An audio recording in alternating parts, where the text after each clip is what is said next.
faz aqui. Low ticket também, mas menos. E se não vai para infoproduto, que vai mais para venda de serviço, o funil que mais funciona é formulário.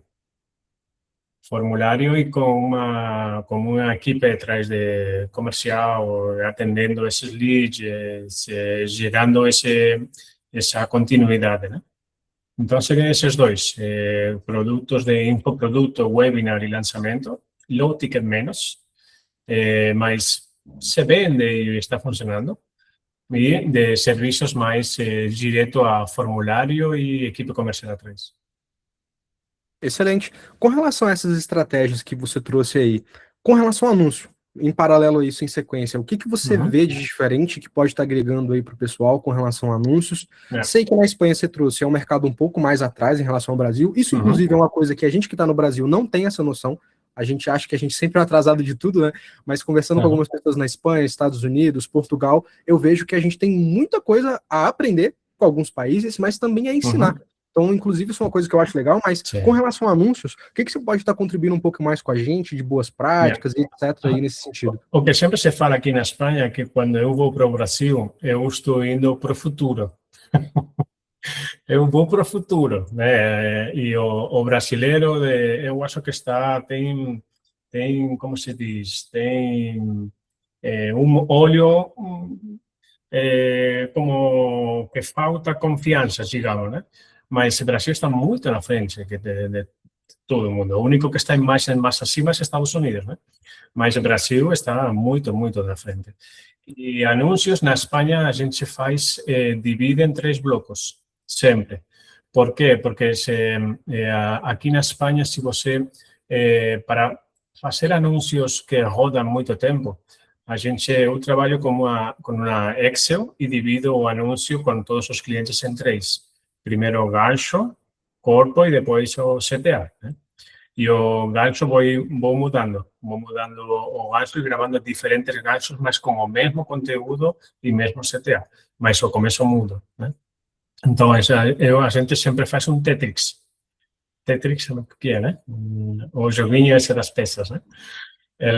A gente faz diferentes ganchos, diferentes conteúdos e diferentes CTAs. E depois vamos brincando com as peças, né? O mesmo gancho, diferente conteúdo, com diferente CTA, e vamos fazendo assim.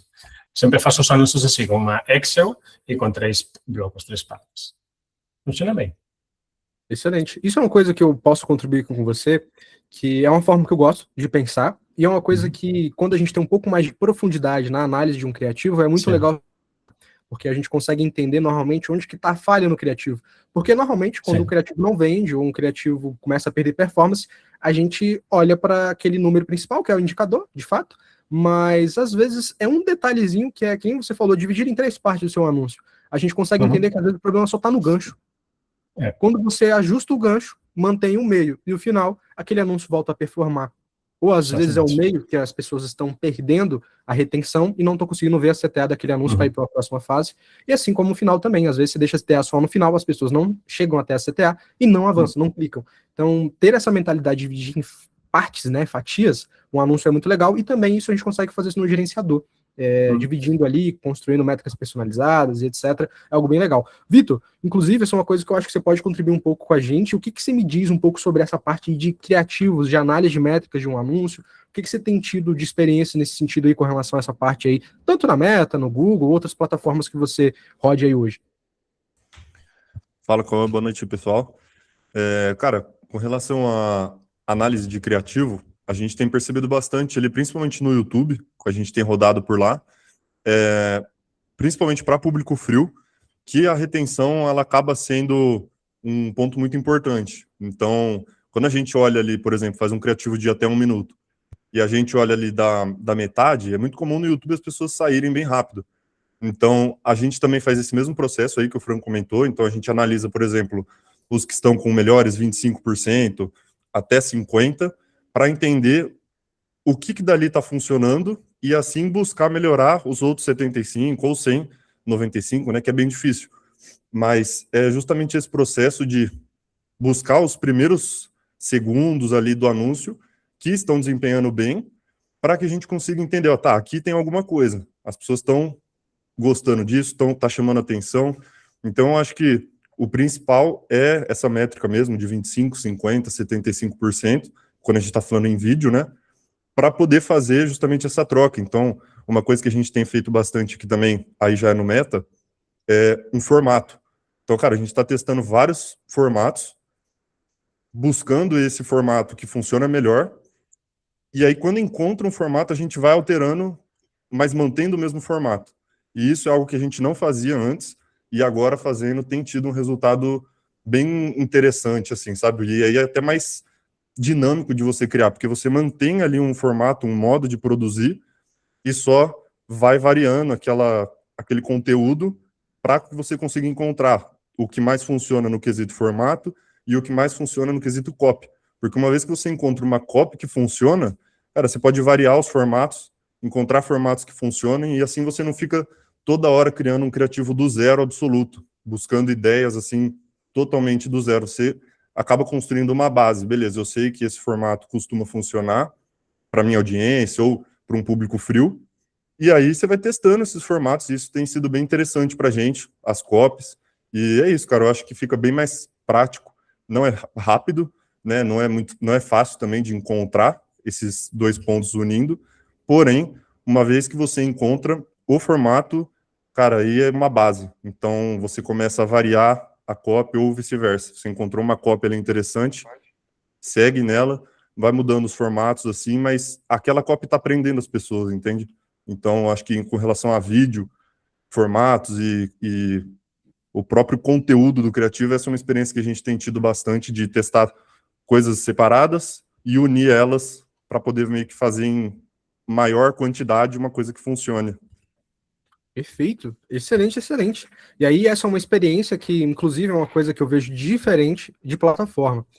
Idealmente, a gente entrando até um pouco na parte de conteúdo, que foi um pouco do que o Victor trouxe, que não serve só para anúncio, mas serve também para conteúdo, que aí eu pensei em duas pessoas aqui que podem contribuir um pouco nesse sentido, que é o próprio Cestaroli, tem o Fred e tem o Raul, um pouco nesse formato, que é o quê?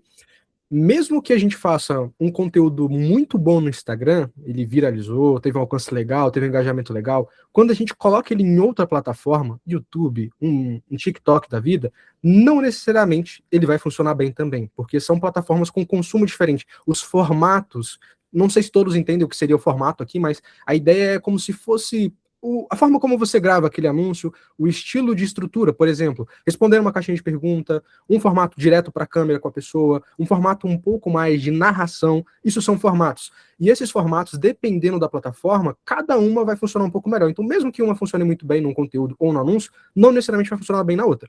Pode ser um indicativo, e é válido testar, porque funcionou bem em uma. Mas a gente tem tido cada vez mais essa diferença em relação a consumo mesmo, como usuários dessas plataformas, que vai ficando um pouco diferente. Então acaba que às vezes um conteúdo que funciona bem em um, não funciona bem em outro, e assim vai. Então, Fran, tem algum ponto a mais a considerar nesse sentido, com relação a formato, com relação a anúncio, e os próprios funis de vendas aí na Espanha? Bom, realmente quando a gente faz, vou pôr um exemplo, né, com anúncio em blocos. A gente tem um projeto grande que é um cara que vende para famílias com filhos adolescentes. Então, o que a gente fez? A gente fez no começo um gancho para filha adolescente, o gancho para filho adolescente, o gancho para família, pai e mãe, o gancho para mãe separada com filha, para mãe separada com filho, para pai divorciado com filho, porque os ganchos, digamos, o problema é diferente em cada um deles. Né? O avô que está cuidando do filho adolescente porque os pais estão trabalhando. Então, os problemas que se encontra cada um desses diferentes avatares são dores diferentes. Então, usamos esses diferentes níveis de avatar para mudar o gancho dirigido a esse público específico. Top, top. Isso é uma coisa muito legal, viu? Nível de consciência e também o público que se atua, né? Porque não necessariamente aquele público que você está falando é a única argumentação que o seu anúncio ou seu produto pode atingir. Fred, já ia te chamar mesmo, pode contribuir um pouco mais nesse sentido com relação a formato, estilo, consumo das plataformas, que eu acho bem legal para você contribuir. Então, antes de contribuir, eu queria fazer uma pergunta para o Fran. Qual é o criativo o formato de criativo que mais dá certo na Espanha? Ele em vídeo, ele em Reels, ele Depende. só de imagem? Se você vai fazer um webinar, funciona muito bem estático, que tenha toda a informação no estático. Aí funciona muito bem. Se você vai fazer outro tipo de funil, que não seja um webinar, seja um lançamento de 3 dias, ou seja um presencial, ou seja outro tipo de venda, é vídeo, 100%. Eu trabalho muito com clínica de estética. Clínica Sim. de estética e odontológico aqui no Brasil. E eu utilizo muito vídeos, e eu vejo que o vídeo, tanto no Reels como em outros formatos no Facebook, ele não dá muito certo. Quando é imagem, ele estoura, cara. E assim, é um boom, assim, e o ROAS é muito, muito maior. O retorno sobre o anúncio é muito maior. Então, eu não sei como é aí na Espanha essa questão. É por isso que fica essa dúvida minha. Se o criativo de vídeo ele funciona mais do que o criativo de imagem. O de vídeo funciona muito melhor. E de imagem é mais para outro tipo de, digamos, de serviço, de, como falava, né, de webinar e tal, né? Também tenho clientes que são fisioterapeutas. E fazemos as duas coisas, né? Bom, realmente fazemos as campanhas com 4 anúncios. Um anúncio mais longo, tipo educativo.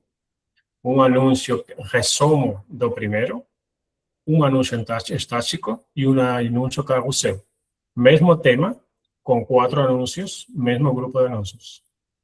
Então, e aí, para que o Meta vaya brincando com as diferentes versões de tipo de formato, né?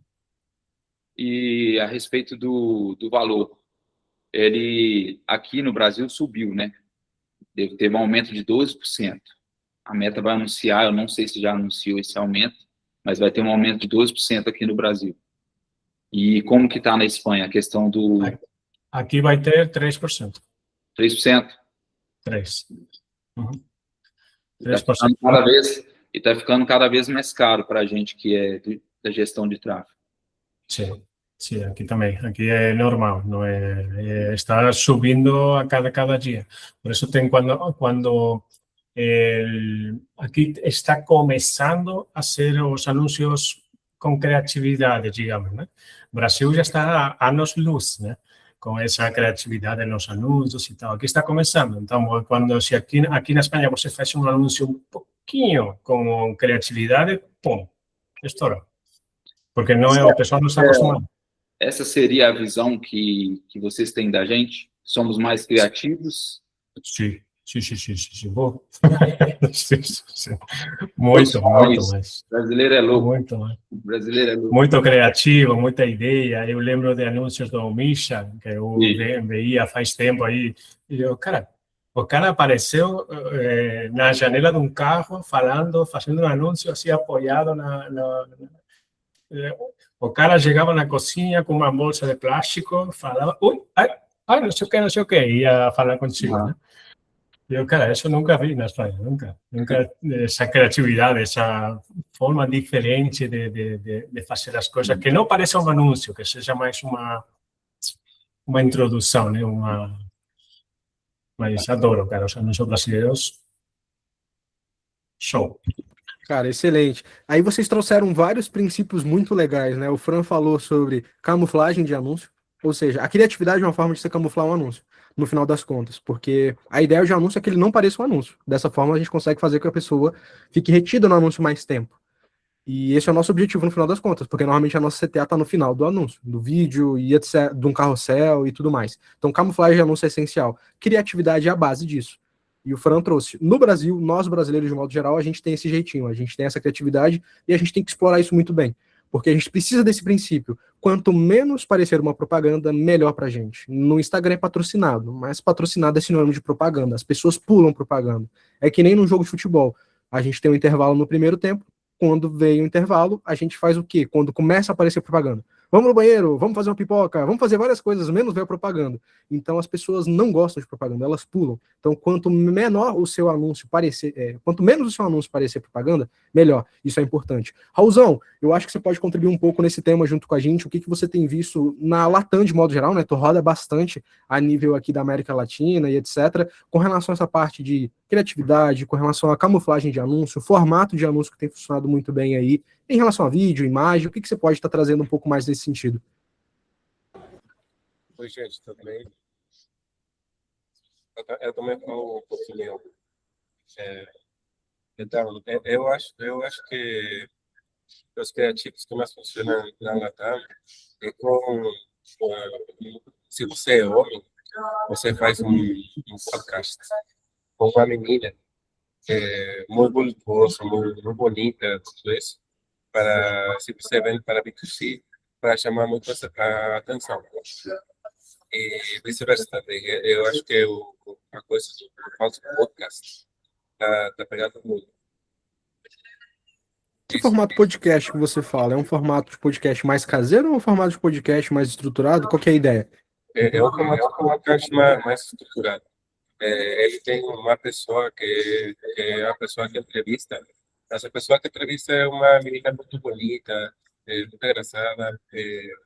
Por exemplo, o tradicional, que a gente considera que é a voz mais perfeita para alguns homens, da menina colombiana, da menina país. Então, eles contratam as meninas delas para fazer um podcast e, e pegam muito. Nossa. Então, nesse caso, meio que você contrata um influencer para ser essa pessoa que vai ser o host. E aí tem o especialista que traz ali a introdução, que é o dono do produto, ou a influência mesmo que fica com essa parte toda? E se você vende para B2C, para clientes normais, não para empresas, a primeira imagem que acontece, que aparece, o hook, é a menina perguntando a pergunta para você e depois você fala. Então, esse é o hook, para chamar a atenção. Então, isso é muito interessante, porque se você tem um público homem, você vai trazer muito público homem também. Só por isso. Se Perfeito. você colocar Excelente. três meninas entrevistando você com mais autoridade. É nicho de sexualidade muito profundo. Sim. Nossa. Pessoal, alguém tem uma pergunta com relação a esse formato de anúncio que o Raul trouxe aí, que está funcionando muito bem na América Latina?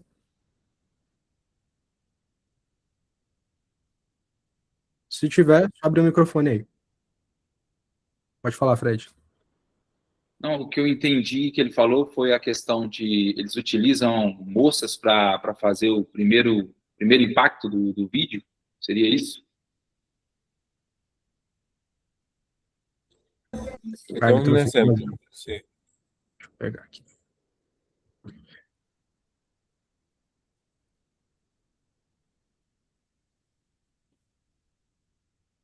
Então, o Raul, Ah, aqui. vou estar desligado.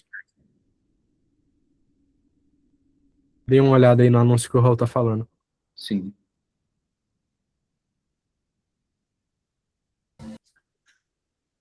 Que tu novia tenga un entrenador personal. No, mira que soy muy seguro de mí mismo, pero los entrenadores personales se pasan, son muy pajeros. ¿Me vas a decir que no? Siguen a la chica en una sentadilla cuando la chica perfectamente la puede hacer sola. Están todo el tiempo provocando. Yo era entrenador personal y nunca fui. Pronto, não vou passar tudo não, mas esse estilo aqui, inclusive, é o tipo de entrevista que eu vejo muito lá fora nos Estados Unidos, o formato. Bem legal.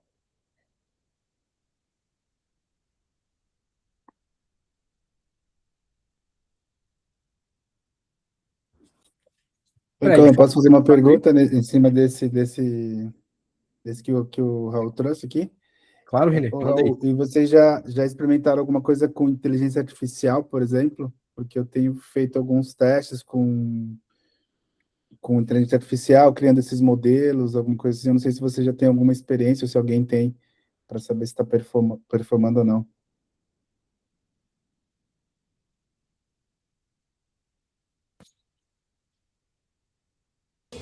Como não entendi, com um avatar, uma coisa assim.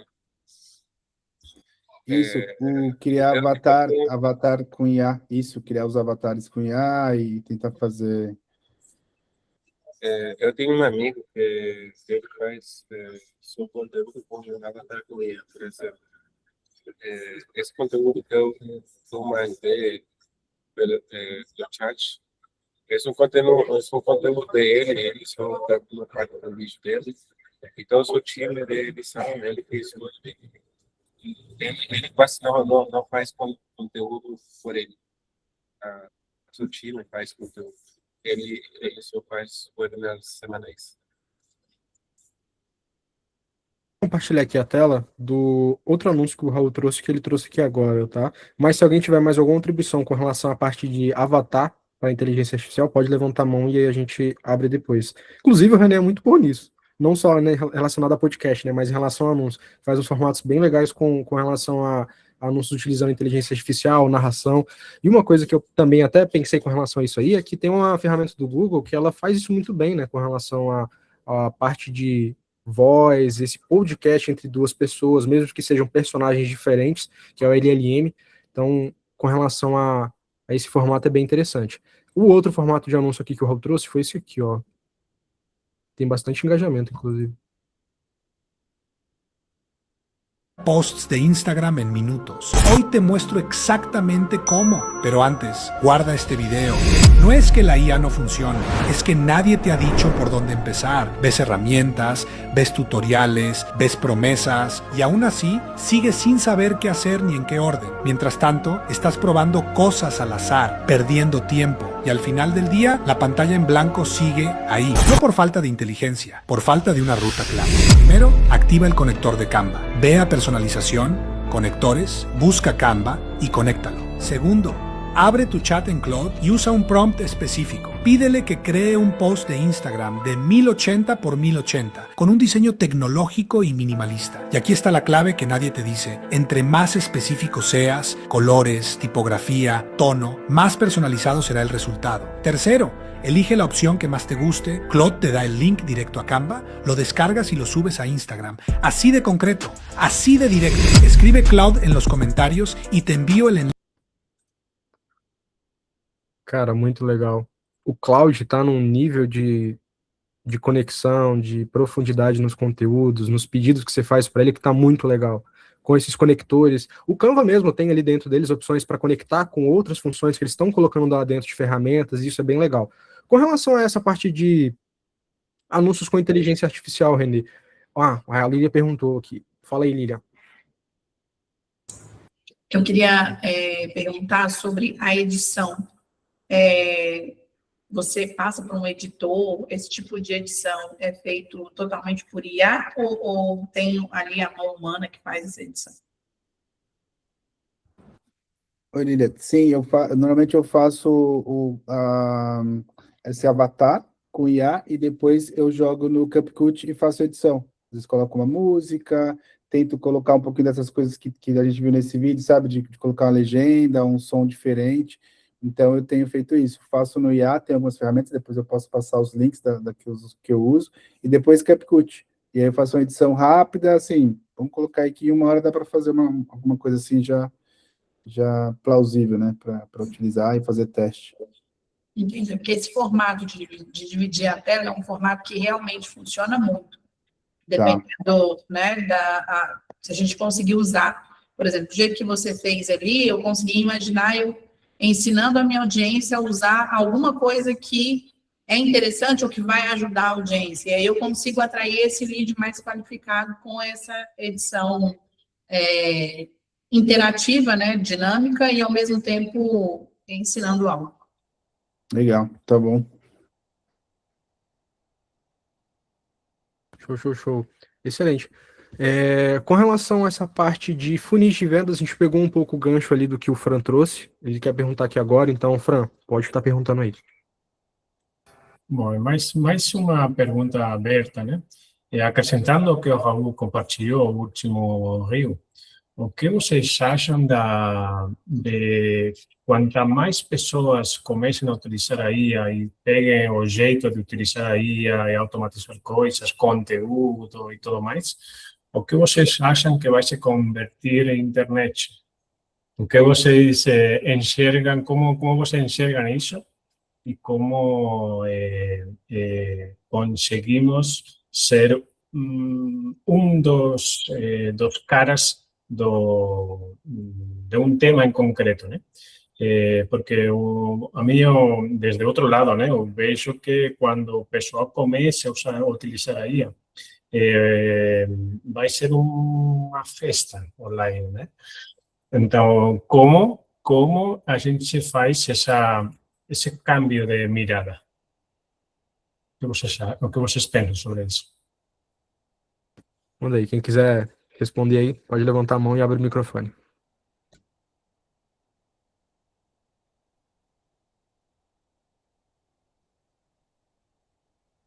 Eu não entendi muito bem a pergunta. Você consegue traduzir para a gente aí o que ele perguntou? Vou tentar falar um pouquinho mais devagar, desculpa. Vai chegar um momento que a IA vai ser um boom para tudo, né? Então, muita gente vai utilizar a IA para fazer conteúdo, para fazer reels, para automatizar as coisas. Então, como a gente faz para se diferenciar e fazer esse cambio de vista, cambio de mirada, para não ser se diferenciar do ruído, como é ruído, barulho, se diferenciar do barulho. Entendi.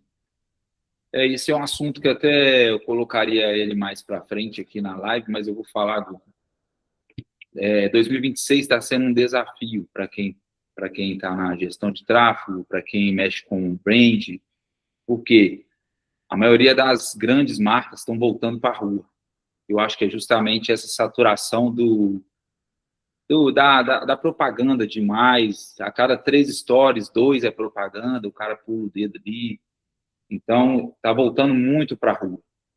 Essa é uma questão que a gente tem que trabalhar também na sua marca de loja. As pessoas estão querendo como que eu posso falar? Esse feeling. Elas querem esse sentimento voltando. Aquele sentimento de pegar na mão do cliente, isso aí, eles estão querendo voltar. Tanto é que, ultimamente, tem criado muitas comunidades. Fala em comunidades, clube de leitura, clube de corrida. Tem muito falado isso. As grandes marcas estão fazendo isso. Uma coisa que eu acho que, não sei se é a Nike ou a Adidas, eles têm feito, colocando pista de corrida dentro da loja deles, para que o cliente tenha a sensação de calçar o tênis ali e correr na loja. Isso é uma coisa que tem voltado. E a questão também são os outdoors de ruas. Outdoors atrás de ônibus, outdoor nas ruas, isso aí tem voltado também.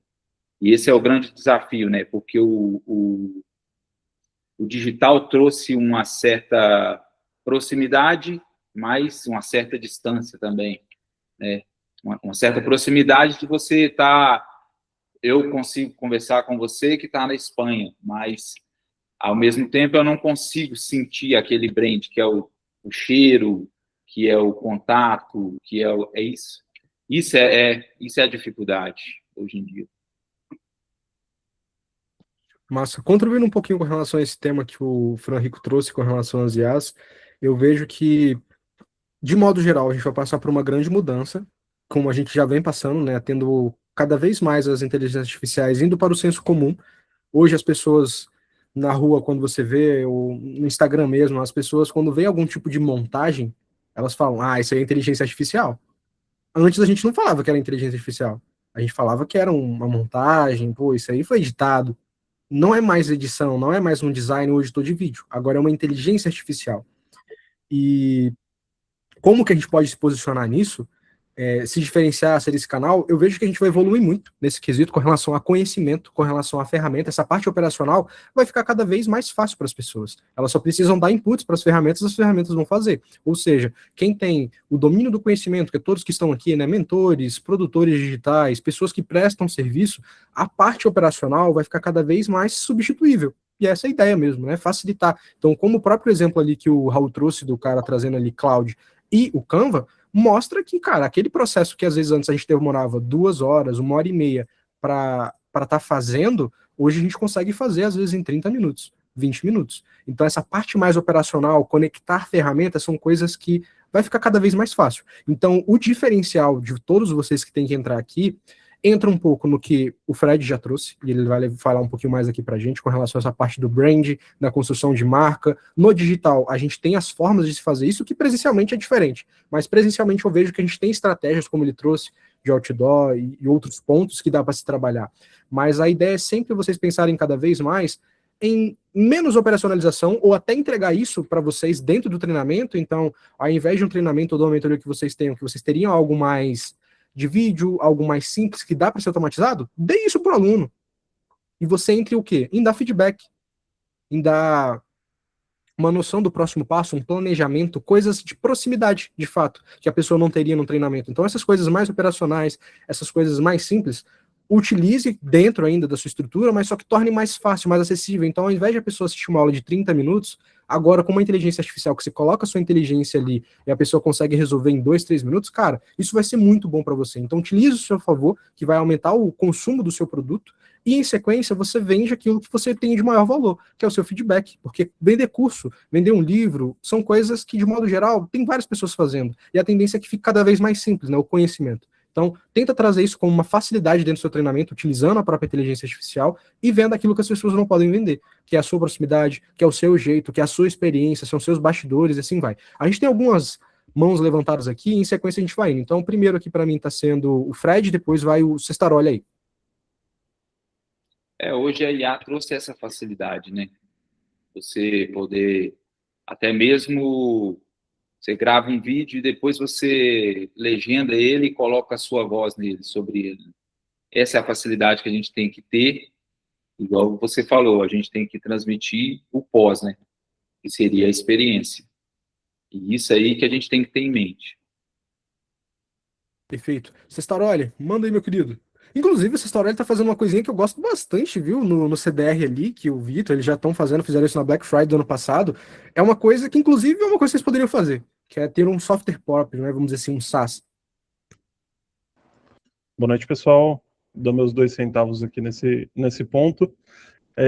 Isso é uma coisa que lá no YouTube, especificamente falando em criação de conteúdo, já acontece não com IAs, mas essa substituição da pessoa, né? Eu sei que a parte de vendas, de criativos é um universo e a criação de conteúdo é outro universo, mas desde 2019, 2020, sempre teve essa coisa de criar conteúdo sem aparecer, né? E aí, esse criar conteúdo sem aparecer, ele serve no YouTube para fazer venda como afiliado, para fazer algum tipo de venda um pouco mais difícil, né? Porque não gera conexão.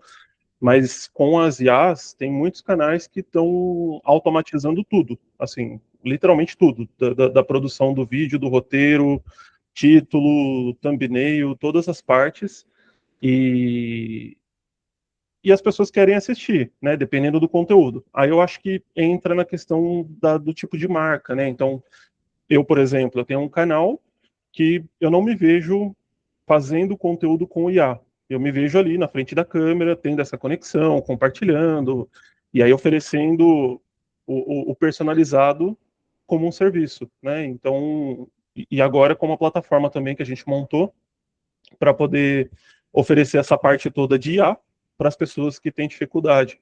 Então, assim, eu acho que a IA ela vai vir mais forte, substituindo as pessoas, igual esse criativo mesmo, né? Não era o rapaz, né? Era todo o avatar ali. Mentira! É sério? Não era? Não reparei isso aí, não. Eu entendi que é um avatar o tempo todo, não era? Eu achei que era também. Sério? Eu não reparei isso, não. Tá vendo? Pode continuar. Foi enganado. Mas assim, depende do tipo de conteúdo, depende da proposta. Para criativos que são mais curtos, assim, eu acho que esse é um caminho bem viável até, né? Porque cada vez está mais barato até gerar esse tipo de coisa, com resultados melhores. Então acaba, pensando em escala, acaba sendo uma coisa bem interessante. Mas de conteúdo ainda sou defensor de estar ali na frente da câmera mesmo. Excelente, excelente. Lilian, próximo aí. Eu estou aqui mais perguntando, viu, gente? Se alguém quiser falar de venda, é comigo mesmo.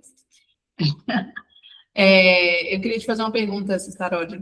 Eu tenho um projeto, né, que está meio que aposentado, e eu vou tirar agora da gaveta, que é de ir para o YouTube com mais foco, com mais constância.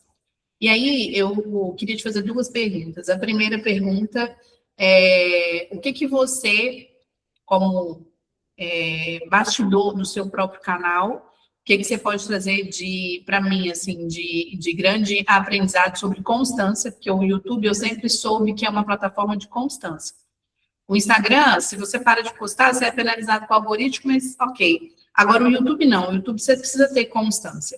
E aí, esse é um ponto que eu demorei para tirar esse projeto do papel, porque eu precisaria de tempo para poder, de fato, fazer. E a segunda coisa é sobre essa questão. Eu tenho muitas ressalvas sobre fazer um roteiro e fazer um script com IA, porque eu acho que a gente perde a identidade, a gente começa a falar de forma robotizada, começa a seguir um teleprompter ali, e no final das contas, de repente você olha para aquilo e fala, nossa, mas não tem nada a ver comigo, eu falei coisas que eu não falaria, né, e tal. Então, o que você poderia me indicar, assim, de como ser produtiva utilizando a IA no mínimo possível? Legal. Bom, as duas perguntas ali são bem legais, bem interessantes. Não sei se outras pessoas também têm essas dúvidas, mas o YouTube ele é uma plataforma de médio a longo prazo. Então, diferente do Instagram, o conteúdo pode estourar em pouco tempo, mas é um trabalho mais estratégico, né? A gente tem que ter essa visão de que você está produzindo é como se estivesse plantando sementes e esses vídeos vão trazer resultado. Lógico que se você fizer conteúdo em cima de notícias, em coisas muito quentes, a chance de viralizar, né, vamos colocar assim, é maior.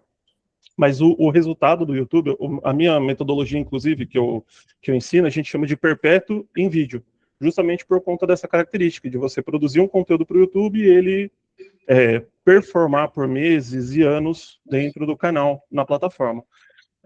Então, assim, a constância, ela é muito importante dentro do YouTube. Eu sempre falo que pelo menos um vídeo por semana você tem que postar no canal, tá? E, assim, a constância, ela é importante desde que o conteúdo tenha qualidade. E aí o conteúdo de qualidade não é diferente do Instagram também. O Instagram é muito dica solta e rápida que a pessoa vai compartilhar ou vai salvar. No YouTube é o lugar perfeito para uma conversa. É o lugar perfeito para uma conexão. É um lugar perfeito para você, para a pessoa que está do outro lado sentir que você realmente entende aquilo que ela está passando, aquilo que ela está sofrendo, aquilo que ela está querendo, entende? Então, toda a estratégia do canal tem que ser voltada para uma persona, para um público, todos os assuntos de vídeo tem que estar voltados para isso, mas assim, manter uma constância e plantar as sementinhas certas vai dar resultado de médio a longo prazo, né, sem sombra de dúvidas. E aí a segunda parte que você perguntou, que é IA nos conteúdos, eu também sou uma pessoa bem resistente a usar inteligência artificial. Mas veja só, agora eu tenho uma plataforma de inteligência artificial para quem tem canal no YouTube. Então, assim, qual é a lógica? Eu não defendo que a IA substitua as pessoas para criar conteúdo. Então, a minha plataforma vai nessa mesma linha.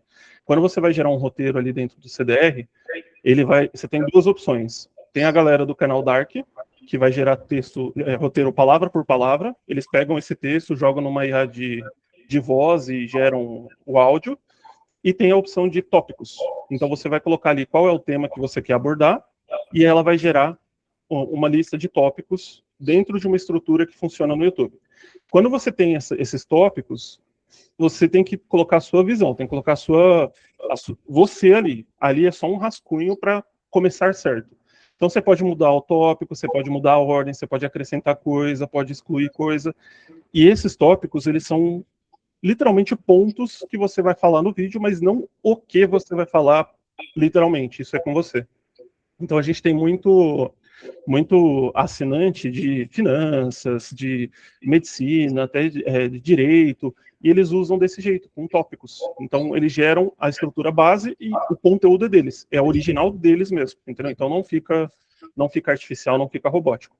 E essa plataforma, depois se eu quiser mostrar ou compartilhar o link, ou eu coloco aqui no chat também, ele trabalha toda essa parte, desde quais assuntos de vídeo, a organização de produção, título, thumbnail, roteiro, toda a parte pesada para que não fique tão pesado, sabe? Para que você possa focar realmente em gravar o vídeo e editar. Eu sei que isso já é um baita desafio, né? Então, toda essa parte complexa do YouTube, a plataforma faz. Isso eu ia te perguntar, uma outra coisa que eu ia te perguntar. Dá para gravar com iPhone ou eu preciso ter uma câmera? Não, dá para gravar com iPhone. Eu uso uma webcam, que é essa que eu estou usando, é uma webcam. Eu ia até te perguntar que webcam que é essa, por favor, porque... Eu vou colocar aqui no chat. É uma webcam. Eu já tive equipamentos de câmera semi-profissional, tudo, só que aí toda vez que ia gravar tinha que montar todo o cenário, sabe, toda aquela coisa. Eu tô sentindo que eu tô procrastinando muito, sabe? E aí uma pessoa falou para mim assim, se o cenário não estiver lá prontinho, tiver tudo certo, só para dar o ok e começar a gravar, você sempre vai achar que precisa de mais alguma coisa. É isso. Então, facilitar o processo mesmo, que nem aqui é o webcam, microfone, ou é esse daqui, ou é uma lapela que põe aqui no negócio, conecta no computador, grava com o OBS e boa. As pessoas, elas estão mais, assim, tem a questão do seu brand, né, e tudo mais, mas quem está do outro lado assistindo, principalmente o conteúdo, está buscando pelo conteúdo, ela não está tão interessada, assim, do que está ali atrás. Lógico, né, tem um mínimo aceitável, dependendo do que você está fazendo, qual é o nicho do seu canal, mas, assim, tendo um áudio bom e uma imagem relativamente ok, tá tranquilo. Essa é a plataforma, CDR. Legal. E aí aqui a plataforma entra exatamente naquilo que a gente conversou. Como é que vocês conseguem estar utilizando hoje a inteligência artificial para se posicionar e se diferenciar no mercado? Às vezes você vai criar uma solução como essa do Cestaroli. A metodologia dele, do que ele falou aqui, tá aqui. Como fazer uma boa thumbnail, ali os tópicos do roteiro e todos os outros princípios que você precisa ter no seu vídeo. Então a metodologia dele é basicamente uma evolução, né? A gente simplifica e facilita a pessoa a implementar a nossa metodologia, que é o CDR faz aqui. Literalmente, se você tem um canal no YouTube e você tem alguns pontos a serem trabalhados, a ferramenta, você vai entrar nela, vai logar e vai conseguir fazer isso, ó. A parte, se é um vídeo um formato mais explicativo, se é um formato mais educativo, e assim vai, né? Ajuda no roteiro, ajuda na thumb, e aí ela vai evoluindo na metodologia dele. Quando a gente estava conversando aqui mais próximo, eu lembro que a plataforma não tinha todas as funções que ele gostaria ainda. Era algo que estava sendo desenvolvido. Então, é o tipo de coisa que você não precisa ter tudo pronto para... Vou colocar aqui no chat o link para vocês colocarem, né, de fato, ali no uma metodologia, etc. E hoje, com as inteligências artificiais, você colocou, com as inteligências artificiais, isso aqui se torna muito fácil, tranquilo de se fazer. Então, é algo muito legal para vocês pensarem também nessa própria entrega de vocês, até como um produto. O próximo aqui que perguntou era o René. René, pode abrir aí, em seguida vai o Fred. Tá bom. Não, é rapidinho, Cão, é só para puxar aquele gancho, e o Fran tá na Espanha, né, Fran? Eu sou de São Paulo e também tô em Portugal há 6 anos. E realmente, quando a gente olha para o Brasil e olha para cá, a gente está 10 anos atrás nessa questão de tudo, né, de criativo e tal. E se você olhar para os Estados Unidos, para Portugal, Europa, Espanha, é 20, 30 anos de atraso, porque realmente é como o mercado. E o que a Lília perguntou das coisas da IA, é descobrir, Lilian, a IA que você quer usar. Eu fiz muito trabalho com o Cauã e também muito estudo que eu fiz. O ChatGPT Pro, o Cloud, até o DeepSeek o Perplexity, que a gente tem usado, eu usei bastante com o Cauã também. A versão, quando é paga, você tem, vamos falar assim, é uma outra consciência, outra coisa. E para te dar uma ideia assim rápida, para a gente não avançar muito, eu consegui fazer uma tese do meu mestrado usando o GPT Pro, e tive uma super nota, e assim, consegui alimentar com as coisas, com a minha pesquisa, com as coisas que eu estava fazendo, e consegui manter a mesma linha, para ele não ter aquele negócio de alucinar, né, que você falou, mas vou fazer uma coisa, quando eu vejo ele está alucinando. Você consegue ir treinando e fazendo as coisas. Então, assim, é muito do persistir e alimentar a máquina. E aí, depois disso, aí o céu é o limite. Assim, um último exemplo, eu tenho usado o make.com, conectado no meu LinkedIn para gerar conteúdo dos assuntos que eu sou profissional. E tem dado super certo, aumentou lá meus links, tenho recebido um monte de proposta, então assim, você vê que é uma coisa... E eu boto lá, ele faz 3 posts por semana, enquanto eu estou fazendo outra coisa. Que legal, cara. Bem legal. Obrigada, viu, pela contribuição. É isso. Obrigada, Cestaroli, eu vou assinar seu coisinho aqui. E o Cestaroli, só para fechar, Cauã, esse set dele aí tá bonito demais também, né? Depois ele tem que compartilhar com a gente como é que ele faz esse set aí dessa cor, tem um gatinho mexendo lá atrás, top. Aí, ó, já é um produto. O CDR ajuda você a fazer um bom vídeo, o cenário é outro, né, Cestaroli? É outra coisa. A gente Aí, ia ó, ter um tá. produto sobre isso, mas acabou não saindo da ideia só. Que massa, que massa. Então, Fredzão, sua vez aí, pode avançar. Para o Cestaroli, qual que é as ferramentas que você mais utilize e a questão da constância que você falou, para quem está começando, um vídeo por semana, tá bom? Ou tem que trabalhar em cima de dois vídeos, 3? Legal. Ó, eu acho assim, um vídeo por semana é o mínimo aceitável. Menos que isso, acaba ficando muito demorado, acaba ficando muito longo o processo. Eu sempre recomendo 2 a 3 vídeos por semana, se possível. Só que a quantidade vem depois da qualidade. Então é preferível fazer um vídeo por semana, bem feito. E bem feito que eu tô falando não é do visual, tá? É do conteúdo em si. Do que fazer 2, 3 de qualquer jeito só para falar que fez, tá? E assim, o YouTube, existem 2 nichos no YouTube: entretenimento e educação. A gente está tudo em educação, acredito eu. Então, as pessoas, elas estão usando o YouTube, por mais que tenha as IAs e façam perguntas para as IAs, e o TikTok também tem a questão da pesquisa, as pessoas usam o YouTube para pesquisar assuntos, para pesquisar coisas, principalmente aquelas que precisam de tutorial. Então, assim, a pessoa quer ver o que está acontecendo, ela quer... Então, esse tipo de vídeo, quando ele é bem feito, ele traz muito resultado, muito resultado. A gente teve um cliente que, isso fazem 3 anos, mais ou menos. Ele falou assim, cara, ele fazia lançamento, e a primeira vez que ele começou a usar o YouTube seguindo a nossa metodologia, ele falou, bati o Hotmart Black no lançamento pela primeira vez. Os leads vinham baratíssimos e, assim, querendo comprar. Porque o conteúdo, quando ele é bem feito, mesmo que seja um por semana, ele converte. A pessoa, ela é o que a gente chama do inbound marketing. O tráfego é o outbound, né? Você está interrompendo a pessoa ali, por isso até que o Cauã falou que as pessoas não gostam de anúncio e tudo mais, você está interrompendo o fluxo dela. No YouTube é o contrário, cara. Você está ali para ajudar ela vem atrás de você, ou pelo menos vai atrás do assunto, e você está posicionado ali com o conteúdo para ajudar ela e vender o seu peixe. Quer coisa melhor que isso? Então, assim, cria um canal.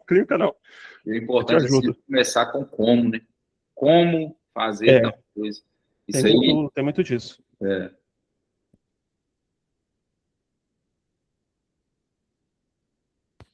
Vitor, você que manda.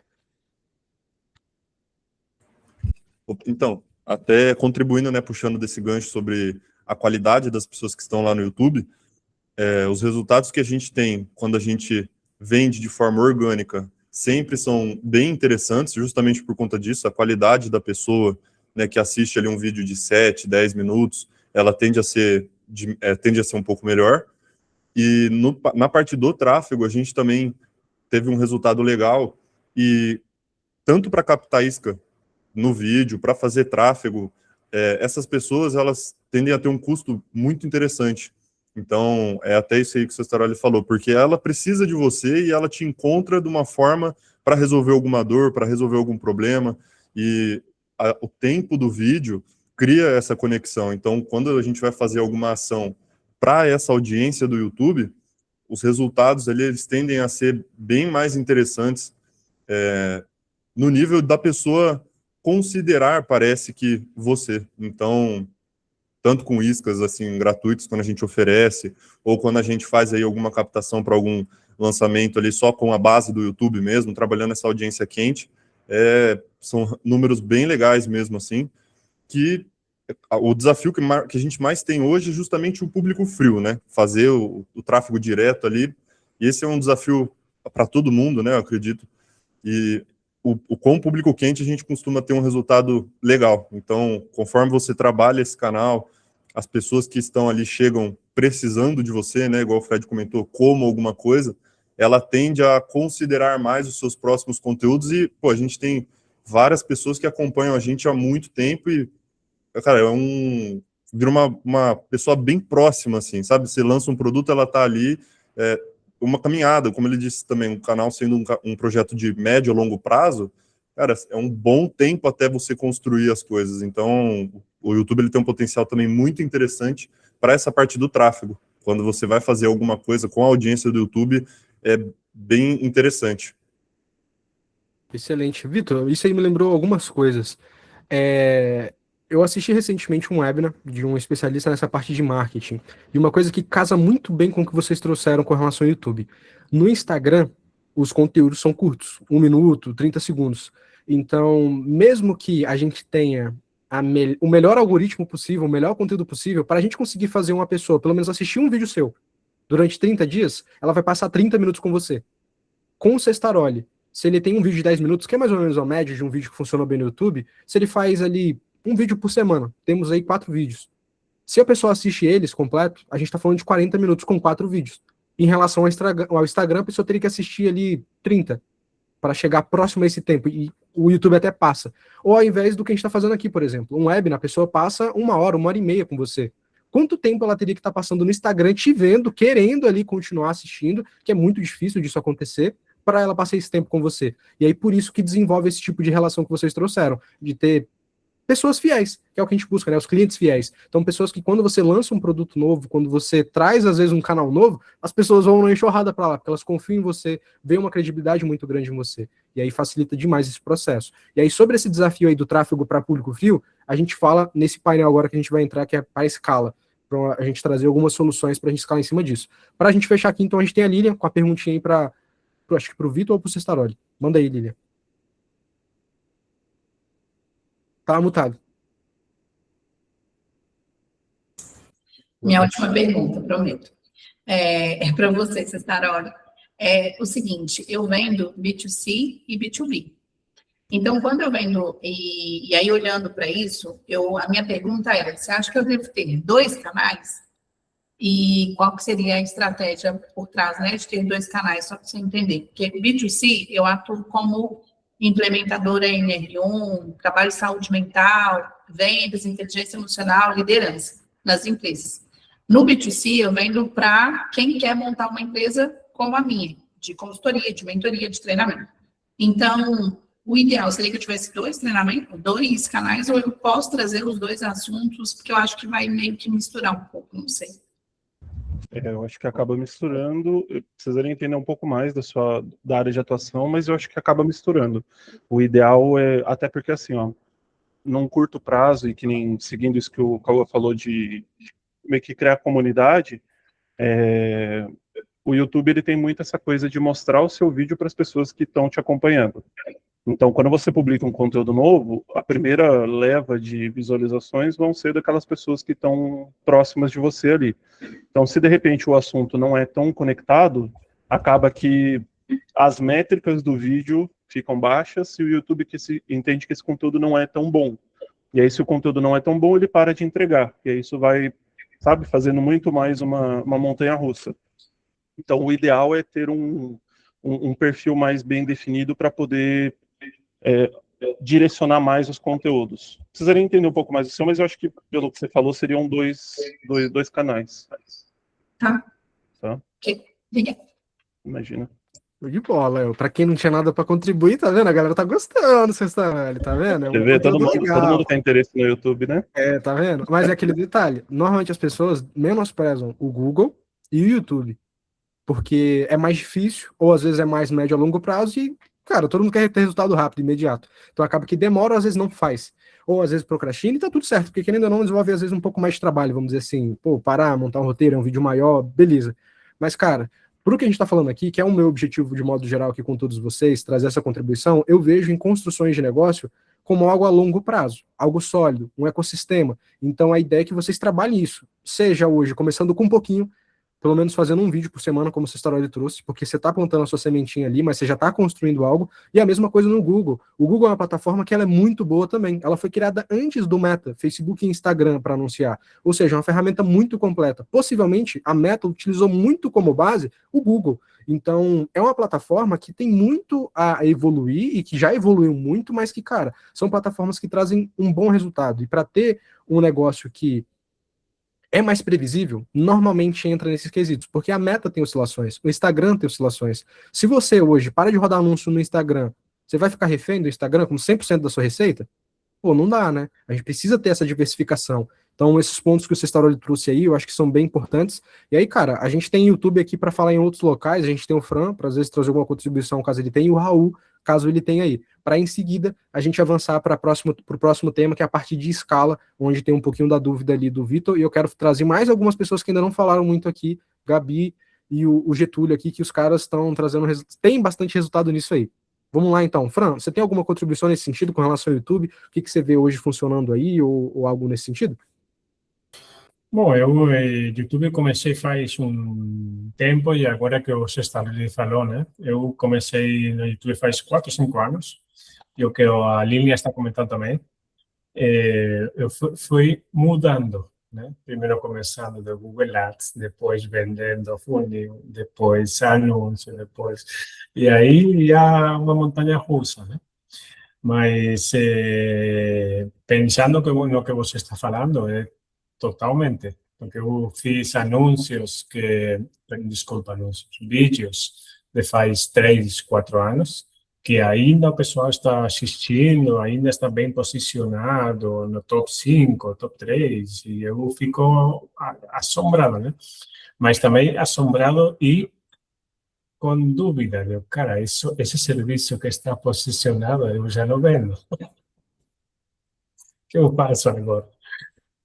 Deixo o vídeo, não deixo o vídeo, paro, então aí fico em dúvida, né? Se os vídeos que estão relacionados ao serviço atual, deixo, e os vídeos que não estão relacionados, tiro. Como eu poderia organizar esse vídeo no meu canal? Mudando tudo de zero, tirando vídeo, como você recomendaria? Em termos de YouTube, eu não tiraria esses vídeos do ar. Poderia até colocar eles como não listado, mas se for um perfil de pessoa, né, de cliente ali que ainda serve para você, eu só trocaria o link que você coloca. Tem um link na descrição, certo? Que vai para uma página ou algo assim. Troca o conteúdo dessa página. Coloca lá, esse serviço não está mais disponível, mas eu tenho outra coisa, blá, blá, sabe? Tipo, não perde essa oportunidade, porque, querendo ou não, se for o perfil certo, acho que você pode aproveitar de outra forma, mesmo que esse serviço não esteja mais disponível. Agora, se não tiver mesmo sentido, tipo assim, não, mudei radicalmente, não trabalho mais com isso, e esse perfil de cliente não me interessa mais. Aí você coloca o vídeo como não listado. Uma coisa que eu penso sobre isso aí, Fran, é que você tem um ativo na mão, né? Caso você não utilize, possivelmente tem alguém que pagaria para ter esse ativo, porque você está tendo visualizações de um assunto que essa pessoa poderia ter vendas ou leads daquele segmento. Então pode ser que você hoje não esteja ativo, mas pode ser que tenha outra empresa ou algum outro tipo de pessoa que pagaria para ter esse tipo de visualização no seu lugar. Fala, Fred. Com certeza. Eu tenho o meu Instagram com 102 mil seguidores, né? E já me ofereceram valores altos nele. Às vezes ele está perdendo oportunidade aí, às vezes não serve para ele, mas vai servir para alguém, né, cara? Exatamente. E aí a gente sai um pouco, que inclusive é um dos temas que tem ali no livro do Russell, né? Sobre tráfego, né? Os segredos do tráfego. O tráfego, a gente tem a impressão que é só Meta Ads, Google Ads, TikTok Ads, essa parte das plataformas, mas não. Tráfego é isso que a gente está vendo. Um vídeo no YouTube que tem pessoas acessando. Um canal que você tem ali, às vezes, no YouTube de outro segmento, tá tudo certo, mas são pessoas, é um fluxo de pessoas. Aquilo vale dinheiro. Uma lista de leads que às vezes você não utiliza hoje, alguém poderia estar utilizando. Você poderia vender esse ativo. É um ativo. Assim como usuários, como o Cestaroli tem na empresa dele, de ter pessoas ativas em um produto, como assinantes, isso também é um ativo. Um dia uma empresa, caso queira comprar a empresa do Cestaroli, ele por ter ativos como esse, de ter assinantes, usuários, é uma coisa valiosa. Então isso é importante. Isso é tráfego. E vários outros exemplos. Pessoas que acessam um blog, você pode vender um espaço no seu blog, assim como o Google compra, né? O Google AdSense vende esses espaços nos sites. Então, tem várias formas de tráfego que você pode vender e ser um ativo no seu negócio. Pode falar, Fred. Eu não sei como é na Espanha, mas aqui no Brasil, clínica de estética e odontológica paga caro, viu? Tanto Instagram como YouTube. Eles pagam caro por esses leads aí, que às vezes está parado. Perfeito, perfeito. Então, pessoal, fechamos aqui então esse primeiro bloco com relação à parte mais inicial, de mudanças que está tendo no mercado e etc. O Fred trouxe o ponto sobre os impostos e eu queria iniciar esse próximo bloco com relação à escala, falando um pouco mais sobre isso. Tem uma participante aqui que eu gosto bastante, eu queria ver o que ela tem feito nos projetos novos que ela tem atuado, ela tem um próprio projeto, que é a Gabi, queria ouvir um pouquinho mais de como que ela tem lidado com esse aumento de impostos e também para a escala hoje nos projetos, o que ela tem visto hoje de funil, de estratégia que tem funcionado bem. Gabi, você está aí?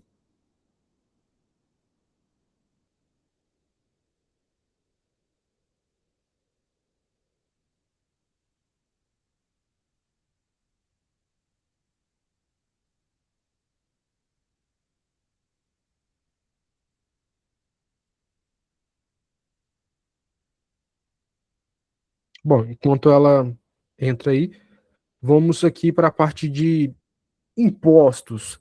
Raulzão, como é que você tem lidado aí com essa parte de impostos aí, com relação aos projetos, mentorados que você tem atuado na América Latina aí? Você tem sentido já essa diferença? Como é que tem sido aí para vocês? Se você é uma empresa, você não tem problema com isso. Você faz imposto de sua empresa. Se você é uma pessoa que não tem empresa, você paga 18% mais. É isso, é simples. Saquei. Como é que você faz esse processo aí? Você tem que ter uma empresa. Se você tem uma empresa, Facebook não cobra imposto para você. Você tem que imposto na sua renda mensual que você faz no seu país. Mas se você roda para a Latam e não tem uma empresa registrada em seu business, normalmente você tem que pagar 18% mais. Entendi. Massa. Com relação a essa parte de impostos, eu tenho visto, tem as boas práticas, mas idealmente você tem que ir para uma contabilidade especializada nisso para você conseguir lidar, que eles podem estar te auxiliando. Já vi algumas pessoas trazendo a abertura de empresas fora do Brasil para conseguir lidar, e meio que é como se fosse lidar com a regra nova do jogo, né? Tem possibilidades, tem caminhos para a gente trabalhar. Então, abrir empresas fora do país para conseguir esse tipo de, vamos dizer, de drible, né, com relação a esse imposto a mais que a gente tenha, é uma possibilidade. Não são todos os países, que nem o Fran trouxe, que vai ter o mesmo percentual. Lá na Espanha é 3%, aqui a gente está começando com 12,15%, que é um percentual interessante, que faz bastante diferença, e a gente precisa levar isso em consideração. Com relação ao tráfego, que é um ponto que, para quem roda anúncios hoje na Meta, é importante lidar, e vocês levarem isso em conta com relação a investimento. Então, quando vocês olharem o funil de vocês ali e tudo mais, considere ali no final das contas já esse 12% já indo embora, porque na plataforma ela já vai deduzir esse valor do seu investimento, dependendo da forma de pagamento que você utiliza, se é saldo pré-pago ou se é saldo ali por cartão, ela já vai fazer um cálculo ali e ela já vai utilizar esse imposto ali, já imposto já direto ali no seu pagamento. Então você precisa ficar ciente. Uma coisa que eu posso contribuir a mais nesse sentido, além da forma legal, né, contábil, é na parte estratégica. E na parte estratégica como o Fred trouxe, como o Fran trouxe sobre esse imposto, a ideia e a tendência é que cada vez mais fique mais caro anunciar. Então, uma forma que a gente tem controle se o meu custo por aquisição de um cliente, de um lead, só tende a aumentar, o que eu tenho controle? O seu ticket médio. Então, o ticket médio hoje que você tem na compra de um cliente é o que você tem controle. Então, busque aumentar ele. Então, produtos adicionais, como order bump, upsell, downsell, próximos produtos, assim como o Cestaroli trouxe ali, cara, o primeiro produto do Cestaroli, vamos dizer que é o CDR, que é aquele produto que você é assinante, tem como usuário. Beleza. Qual que é o próximo passo dessa pessoa? Seja ali em formato de um treinamento, seja em formato de algo presencial, seja em formato de um serviço. Por quê? Você consegue aumentar o ticket médio daquela pessoa de forma imediata ou após, né? Então, se você faz um encontro com essas pessoas, se você liga para essas pessoas com o vendedor depois que ela comprou um produto e oferta o próximo passo para elas, é uma possibilidade. Então, uma coisa que eu acho bem legal nesse sentido, e aí eu vou abrir aqui para vocês também, como é que vocês têm lidado com esses impostos, com relação a estratégias e estruturas que eles podem estar utilizando hoje aí para sofrer menos com essa mudança e, de fato, trazer essa margem aí de volta. Então, pode levantar a mão aí, e eu abro a fala aí para vocês, além dessa estratégia que o Raul trouxe, e uma contribuição aí que eu posso trazer para vocês.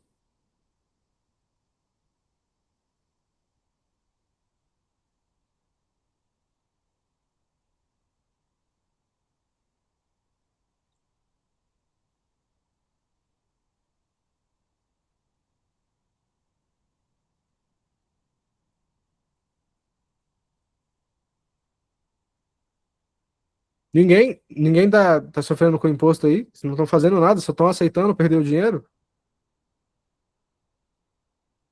E aí?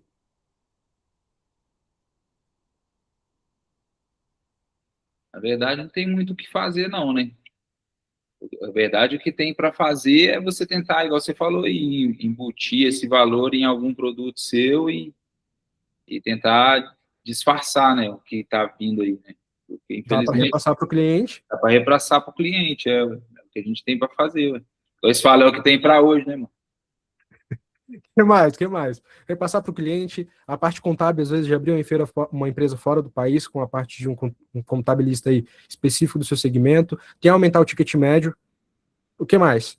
Que vocês veem como possibilidade de solução para esse problema que a gente está tendo com relação à margem e CAC, que é a custo por aquisição de um cliente. Isso só vai aumentar. Ou vocês não têm Trabalhar com pensar nisso? trabalhar com uma comunidade ou fazer um presencial e nesse presencial vender um produto mais caro. Mas isso, né? E o que o Fred falou, embutir esse preço não tem muito mais a fazer, né? E o que você falou também, né? No começo, não se focar em um produto só, sino em um ecossistema, no cliente, né? O cliente, o que a gente pode fazer com o cliente para ajudar mais ele para seguir crescendo ou ajudar a crescer ele. Massa. Vitor, como é que você tem lidado com essa parte aí? No Google tem tido alguma mudança com relação ao imposto? Na Meta, caso vocês estejam rodando, como é que vocês têm visto aí essa mudança? Se tem atrapalhado de alguma forma? Cara, no Meta tem... não tem... A gente não fez ainda muita coisa, para falar a verdade. A gente não estava anunciando no Meta até 2 meses atrás. A gente estava só no YouTube e a gente não estava sentindo esse quesito aí por lá. Os custos que as experiências que a gente tem no YouTube, Google, sempre são menores, seja rede de pesquisa, no próprio YouTube mesmo, para audiência quente ou fria, rede de display, enfim, no Google ali a gente sempre tem uns custos mais interessantes, até mesmo para público frio. A gente fez uma campanha ali recente também daquela Performance Max, que atinge todos os pontos. Então, assim, com relação a Google, o que eu observo é que os custos são melhores, são mais baratos, apesar de ter uma conversão um pouquinho mais difícil, principalmente no YouTube, ali no vídeo. Mas assim, por enquanto a gente também não fez muita coisa no Meta, não repassamos, não vimos ainda a contabilidade, mas sim, com certeza, a gente vai fazer uma recarga ali, um abastecimento, já vê ali, né, o subtotal e vê a diferença boa, assim, né, uma diferença considerável do quanto que você está colocando e quanto que vai ficar realmente. Então, por enquanto, a gente ainda não fez algo em relação. Massa. Perfeito. Então, esse é um ponto aí que eu queria trazer para vocês com relação a esses aumentos que a gente tem. Google é diferente, então, querendo ou não, pode ser uma solução também. Se o Matheus falou que não sentiu muita diferença no Google, anunciar no Google pode ser uma estratégia também diferente para você sair de depender somente da Meta, Instagram e Facebook, e ter uma taxa, vamos dizer assim, menor no Google e talvez outras plataformas, TikTok, Pinterest, LinkedIn, todas essas outras plataformas aí que tenham como forma de anunciar. Beleza? Um outro tópico que eu queria trazer aqui com vocês, além dessa parte de impostos, é essa parte de escala com relação a público frio. O Cestaroli e o Vitor trouxeram que eles têm um pouco desse desafio com relação a conseguir alcançar um pouco mais de pessoas e vendas, leads, etc., para público frio, ou seja, pessoas que não conhecem eles. Para quem tem experiência vendendo para público frio, eu sei que a Lilian tem, que é vendas, nessa parte, o que ela poderia estar contribuindo nesse sentido, do que poderia estar sendo feito para conseguir uma maior quantidade de vendas para público frio. Talvez o Fred pode estar abrindo um pouquinho mais aí, talvez a Gabi, se ela tiver, para a gente ouvir um pouquinho mais com relação a essas vendas de público frio. E o Raul. O Raul vende, acho que se eu não me engano, maior parte para público frio. Então eu queria ouvir um pouquinho mais de vocês, o que vocês têm feito aí para vender para pessoas que não necessariamente te conhecem, mas conseguir ali ter uma escalabilidade maior por vender para essas pessoas.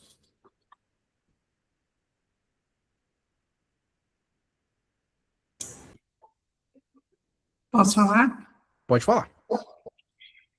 Bom, a minha venda aqui é maior parte para o público frio e eu trabalho muito aquilo que todos ou quase todos odeiam, né? A prospecção ativa.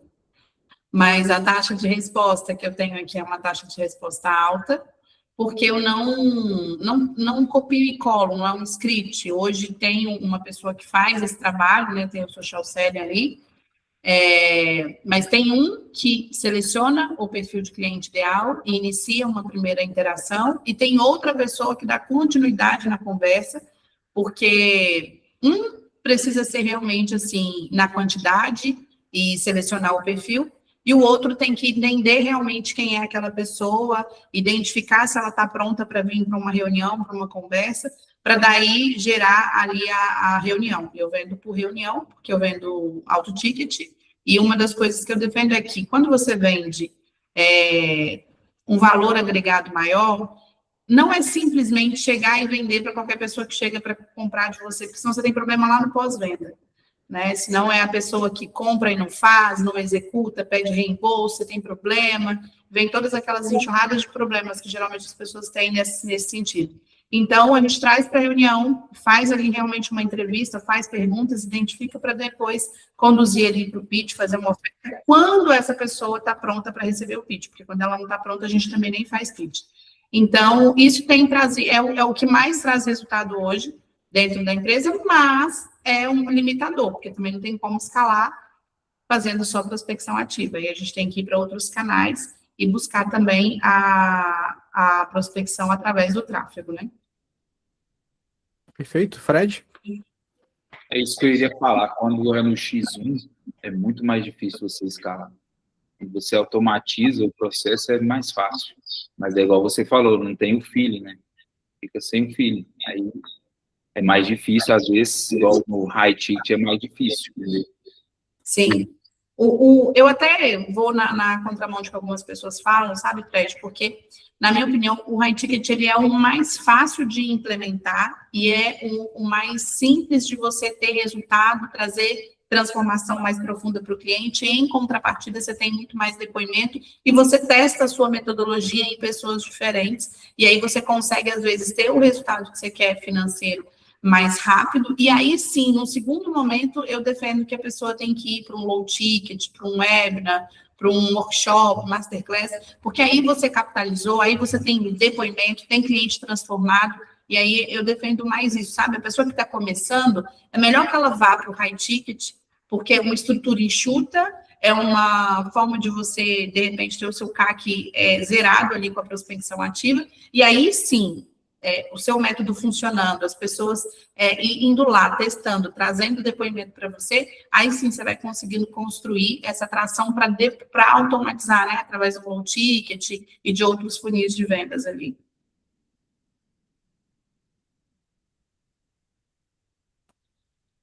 Excelente. E outra coisa, alguns são prestadores de serviço aqui, né? E outra coisa importante é que toda empresa precisa ter um braço de educação, né? E vocês, como prestadores de serviço, às vezes não enxergam muito essa oportunidade, mas às vezes vender uma consultoria, onde você vai ajudar uma pessoa ali com 1 hora e meia, deixar ele, né, seguir ali uma vez que seu negócio às vezes não é mentoria, mas dá para vender uma consultoria, dá para vender uma palestra em algum evento, então dá para monetizar também, trazendo esse braço de educação para o negócio de vocês, né, para quem presta serviço. Excelente. E eu acho que até o vice-versa, né? A gente precisa pensar cada vez mais nos negócios de forma mais dinâmica, né? Algo que não dependa tanto só de uma entrada, assim como eu vejo que alguns aqui têm o braço da educação, eles não têm a parte de implementação, serviço, mas é algo que pode ser implementado no negócio. Claro que talvez não seja você fazendo, mas alguém que você contrate, ou você delegue isso, terceirize isso para um freelancer, alguma pessoa que você treine, pode ser um braço bem legal, porque normalmente você pode cobrar mais caro. E aí a gente entra naquela mesma ideia de como lidar com o aumento de impostos, como lidar com o custo por aquisição mais alto. Vender um produto mais caro é uma das soluções também, que é o que a gente falou de ticket médio. Por quê? Sua margem de lucro é maior. Então você tem mais margem para fazer esse tipo de trabalho. Fran, com relação a essas considerações aí na Espanha, você vê algum tipo de diferença em relação a esse tipo de trabalho, em relação à venda de produtos mais caros ou algo nesse sentido? Bom, eu aqui na Espanha, eu posso te compartilhar o que eu faço, né? Eu faço duas coisas e agora vou acrescentar uma terceira. A primeira é um webinar simples e nesse webinar eu vendo a mentoria. Então, a minha mentoria. E nesse webinar, às vezes cai algum cliente de serviço. Esse é um funil, né? Um outro funil eu peguei do Thiago Roas, brasileiro, e eu adaptei ao mercado espanhol. Então, peguei a primeira parte, criar um vídeo, uma VSL vertical, com uma estrutura concreta, e a partir daí um upsell. Esse upsell é acesso à minha comunidade por 1 ano, né? 12 meses. E depois tem um downsell, 6 meses. E depois tem a página do Obrigado, que eu convido ao webinar que eu faço mensual. Então, esses dois funis, funil tráfego frio direto, VSL vertical, comunidade de 12 meses, comunidade de 6 meses, webinar. E um outro é webinar direto para também tráfego frio, para vender mentoria. E um terceiro que eu vou apresentar agora é presencial. Porque aqui na Espanha está se vendendo muito bem presencial. Evento presencial de 3 dias, sexta, sábado e domingo. O pessoal está vendendo tickets de 12.000 euros, 15.000 euros. Então, eu quero uma fatia disso aí. Então, estou aprendendo a fazer um evento presencial, nunca fiz. O René gostou, né? Evento presencial, e quero fazer um evento presencial misturado, né? Brasil e Espanha. Porque se eu pego cara brasileiros, vir para a Espanha, que o futuro, está sendo o futuro um evento presencial, isso vai ser um boom. Ninguém fez, ninguém começou a fazer isso. Então, essa é a terceira linha que eu vou começar agora a fazer. Evento presencial. Excelente, excelente. Alguma outra contribuição com relação a esse tema, em relação à parte de venda de produtos mais caros, tentar minimizar um pouco mais esses impostos na empresa que vocês teriam aí a contribuir? Então, aqui é mais simples, né, a forma que a gente fatura, né, porque quando eu passo um preço para o cliente, ele sabe que aquele preço vai ter mais o IVA. Então, falar são 1.000 euros, mas ele já sabe que é 1.000 euros mais 23%, aqui em Portugal é 23%. E ninguém reclama do imposto. No Brasil, você tem que dar o preço e depois a pessoa não está considerando o imposto, né? Então, ou é calcular, eu acho que é calcular junto, fazer aquela conta invertida, né, as suas despesas e tal, achar o valor do produto mais o imposto. Porque eu acho que aos poucos a gente vai ter que, no Brasil é difícil, mas tem que ir educando os clientes também, né? Ou já vender com o valor do imposto, porque senão você tem um sócio ali, todo mês é pesado, né? Você tem que tirar os impostos e depois não cair em multa também. Também ter um bom contador, um contabilista é bom, para depois você não tomar uma multa lá na frente, ser chamado e tomar multa lá na frente. Aí é dor de cabeça. Depois é dor de cabeça. Perfeito, perfeito. Pessoal, então, para a gente fechar aqui, até para a gente não passar muito do tempo, já são 8h30 aqui, eu queria trazer um pouquinho aqui para vocês um pouco de estratégias. O que vocês têm utilizado hoje nesse sentido de buscar escalar? Eu vejo que hoje o foco, pelo menos é o que a gente tinha conversado há um tempo, com o Sestauroli e com o Vitor, era focar mais num produto mais de assinatura, nesse formato mais de SaaS. O Fran Rico, eu tenho visto que ele, trouxe, tem utilizado bastante o webinar, mas também tem buscado validar um produto de entrada. A Lilian vende um produto mais caro e agora tem buscado vender um produto mais barato para trazer mais demanda. Então, eu queria ouvir um pouco mais de vocês, o que vocês têm visto hoje, de foco na empresa de vocês para esse ano de 2026, com relação à escala. O que vocês têm buscado aí para escalar mais o negócio?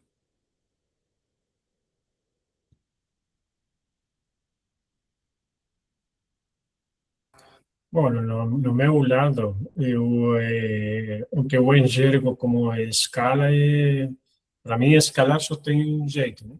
Com dois. Mais orçamento, ou dois, outros países do mesmo idioma.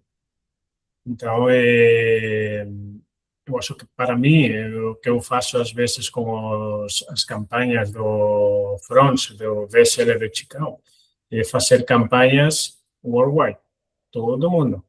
Não faço nenhuma segmentação.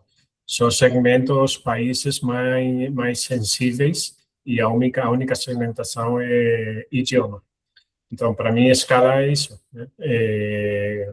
Ou aumentar o orçamento ou trabalhar com países do mesmo idioma. Perfeito. Mais alguém?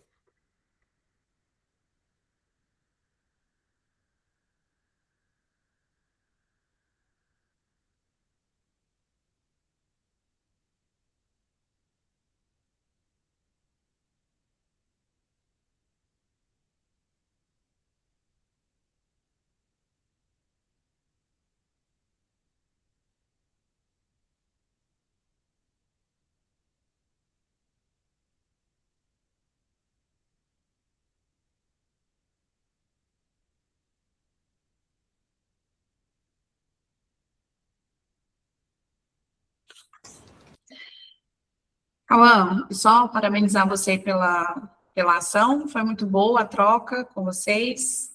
Vou precisar ir agora, mas guardei o nome de vocês aí, vou procurar vocês no Insta, depois se quiserem colocar o Insta de vocês aqui, Pô, para vocês. E foi muito rico essa troca, obrigada, Cauã, aí, pela oportunidade, parabéns aí a quem participou, obrigada, viu? obrigado, pessoal. O Fran Rico aí. Obrigado pela presença aí. Então, vou fazer aqui a última contribuição, o último fechamento aqui com vocês com relação a essa parte de escala.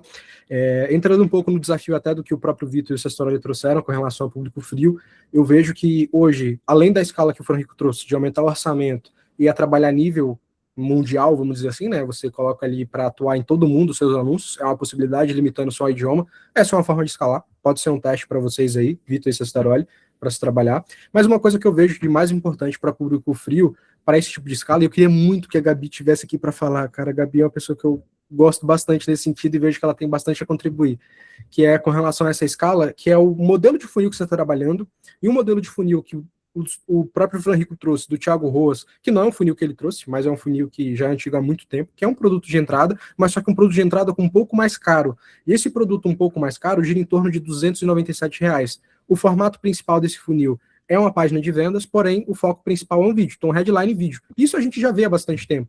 A questão é, esse produto, por ser um produto mais caro, o vídeo é mais longo.